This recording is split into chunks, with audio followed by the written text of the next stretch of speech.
So hey guys, welcome back and welcome to sliding window playlist. And today we are going to learn how to apply sliding window on strings, right? So in the last video we have solved a problem by applying sliding window on arrays, and in this video we are going to apply sliding window on string, and we will see some tips like how could we come up with string approach and all these things, right? So let's get started. So first thing, let's say sliding window with string, right? So whenever question talks about substring, whenever question talks about substring, sub array, right, sub array, we pretty much think of sliding window, right? And the second thing is uh, whenever given two strings, right, two strings, right? Whenever you are given two strings, you should first think of sliding window. I'm not saying this gonna definitely solve by sliding window, but you first think of sliding window when there are given two string, right? And the second thing is in the sliding window with string, we use hash map, right? Hash map for computation, hash map for computation, right? And the second thing is normally we see that the second string, as I told you, when two string is given, it could be a sliding window problem, right? And if it's a sliding window, the second string could be the length of sliding window, right? Length of sliding window, it could be length of the window, right? And the second thing also that it is also like same as we used to apply sliding window on array, it's gonna be totally same, right? Okay, so in this thing, let's see that we are going to solve a problem. Let's say the name is this problem is also on GFG, and the problem name is count occurrence of anagram. Let's see what exactly the anagram means. Anagram basically means the permutation, right? Let's say I have given a word fox, so these are all permutations we could make up of, like it is basically means that n factorial, we have possible anagram are n factorial number. So fox, fxo, fox, xof, oxf, ofx, and all these are the permutations, right? So in the question I have given a string, and also given a two string, right? As I told you, whenever given two string, you could come up with sliding window technique. And the second thing is you see that string 2, we have given two strings, so I just thought that it could be a sliding window problem, right? And I have to find all the permutation of fox in sliding in string 1, and I have to count how many permutations of fox I could find in string 1, right? Now one more thing, let's see, fox is given, so xof will be its permutation or anagram, ofx could be also its answer, right? So we can think that all the anagram will have the same size. That means we have to look for a string, a substring of length 3, because 3 is our uh, anagram size. 3 is our anagram size. So if let's say there is an answer, let's say this is our answer, let's say the oxf is our answer, oxf is our answer. You could see that it has three substring size. That means it is a fixed size sliding window problem, right? Okay, if you have seen my older videos, I already told you that how we slide with the window. Let's say that this is our window, right? Let's say that this is our window, and we take two pointers, I and j, right? I and j. When I slide the window, what I do is I slide it by 1 unit. What we do is we increment the j and we increment the I, and I comes up here, I plus 1, this becomes here, and this becomes here, j plus 1. And then when we slide the window, let's say this is array, when we slide the window, array of I array of I will not be a part of, array of I will not be a part of, will not be a part of our string, our substring or subarray, substring or subarray. So if array of I is in our computation, we remove that, because after sliding the window, this array of I will not be a part of our computation. So we slide window and we remove the array of I from our computation, right? Hope that this is clear. Now coming to the question, I have given fox. I have to find all the anagram of fox in this string. So let's see what are those answer. Ofx could be one thing, right? Ofx could be a one thing, right? And I don't think any other is possible here. So the answer is 1 and 1. So answer is 2, right? Answer is 2. So I have to solve this problem, right? So what we do, we make a hash map here, and just think of it like we have to find one f, one o and one x. So what we do is I say that in our hash map that I have to find this one time, this one time and this one time, right? In total I have to find three items.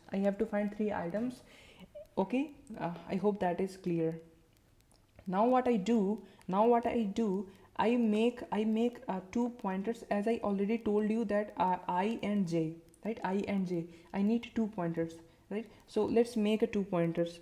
Initially all of them will be at the same point. Let me just remove this one because it is making some hindrance. Okay, so all will be at the same point, right? Now when j is at 0, we see that we found f. So that means we in the what hash map tells, that I have to find f one time, o one times and x one time. So at this point we found one f. So I have to decrement it to 0. And when a value comes to 0, I can say that I have found one value, right? So I will decrement it to 2, because this count tells me that how many values I have to find. I have to find three values, f, o and x, right? F, o and x, I have to find three values, and when any of them becomes 0, that means we are done with that value, we are done with that character, right? So we decrement it. Now I will now I and j is at the same point, right? So the window size here will be j minus I plus 1, and that will come up with 1, because j and I at the same position, and that means j and I equal to 0, and we got the substring size, window size 1. You see that in our sliding window we have only one character, that's why window size is 1. But we had to find three sides of window, to find an anagram. So what we do, we increment j plus plus if, let me write it as well, right? If window size is less than, if window size is less than our k, we will increment j plus 1. So now what will happen, this j will come up here, this j will come up here, and now we found o again, right? We found o this time. So I will decrement it, and this will become 0, and if any value ever becomes 0, I will decrement the count to 1. I will decrement the count by 1, right? And right now the count is 1, and our hash map is this.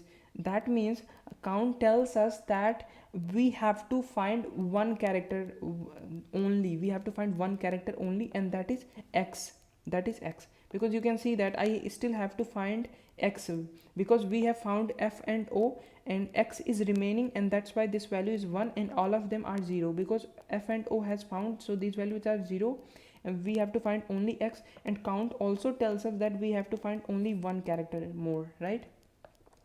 Now at this point I minus j plus 1, that is right now 2, that means it is still less than our window size, and that was 3. So what I will do, I will increment j one more time,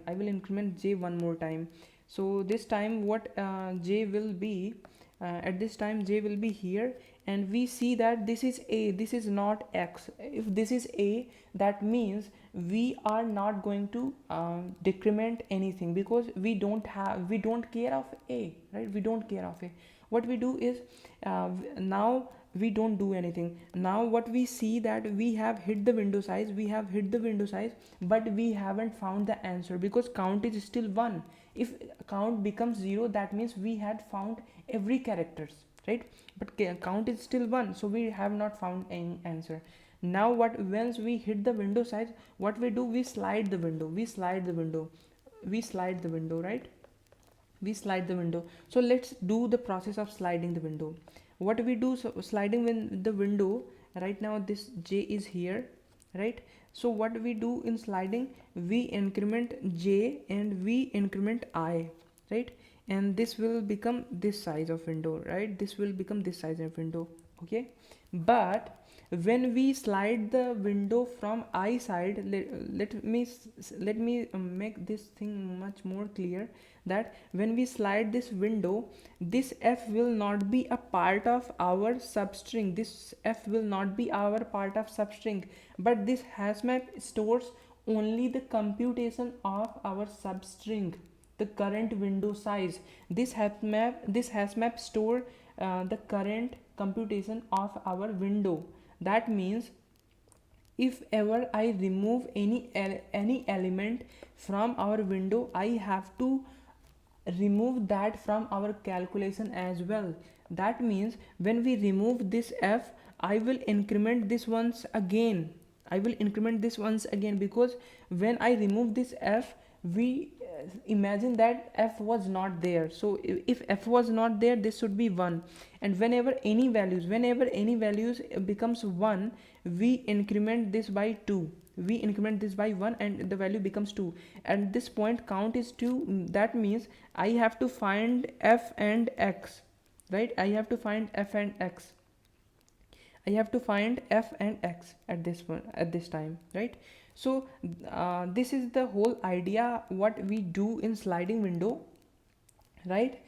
Okay, one more time, I told you when to decrease the count, when to decrease the count and when to increase the count. Whenever we remove any element from our hash map, and if it ever becomes 1 while increasing, we increment the count by 1, right? Hope that this is clear. Now let's see the code, and after looking the code it will be more clear. We make a variable answer I and j equal to 0, right? I and j, because we need 2 pointers, as I told you already, right? While j is less than n, we are traversing it, and if array of j is in our hash map, that means we have found f or o or x, any of the character we have found, right, in array of j. So what we do, we decrement it from our hash map, let's say array of j, if array of j was f, so we decrement it to 0 by 1, we decrement it by 1, so it becomes 0. Whenever any value becomes 0, we decrement the count by 1. So if any value becomes 0, we decrement the count by 1. Now, so if window size is less than k, we increase our j to expand the window size up to 3. Now when window size becomes 3, when window size becomes k, right now when window size becomes k, what we do, let me remove all these things, don't want it to be so messy here.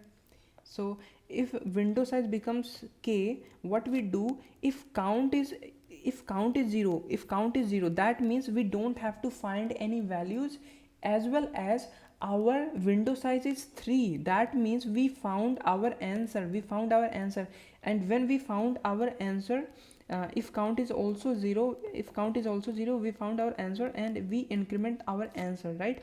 Now the time is to slide the window. Sliding the window is the most difficult part in sliding window problems. Now slide the window, right?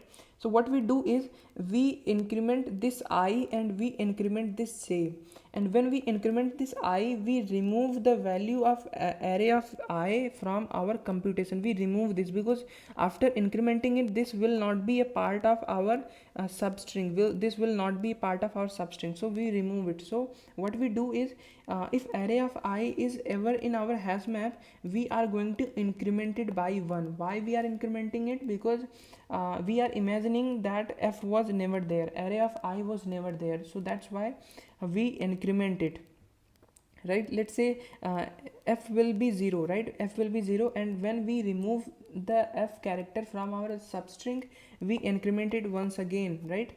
And we increment it once again, and if array of j will become 1, we also increment the count by 1, right? So let's say this was 0 and this was our string, like, and now when we remove this f, because we are sliding I, and when we remove this f, we incremented this f, and if it ever becomes 1, we increment the window size by 1. We increment the count by 1, sorry, we increment the count by 1. And again if we increase more, we will increase this more time, but we will not increase the count, because count tracks what are the characters I need to find. At this time I need to find 3 character fox, right? Hope this is clear.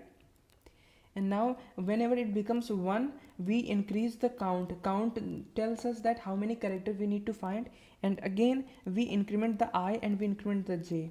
We first remove it from our calculation, we first remove this part of from our calculation, then we increase the I and increase the j, and we on this way, you know, we slided the window. So I hope that this is clear to you. I had written pretty much of pseudo code, so you can code in your own programming language. And if you have any kind of problem, if you want the code from me, I will drop that in description box. Thanks for watching this video, and in the next video we will try solving more problem in sliding window, and we will also attach sliding window problem with stack, queue, and all these things. Thanks for watching this video. Have a nice day.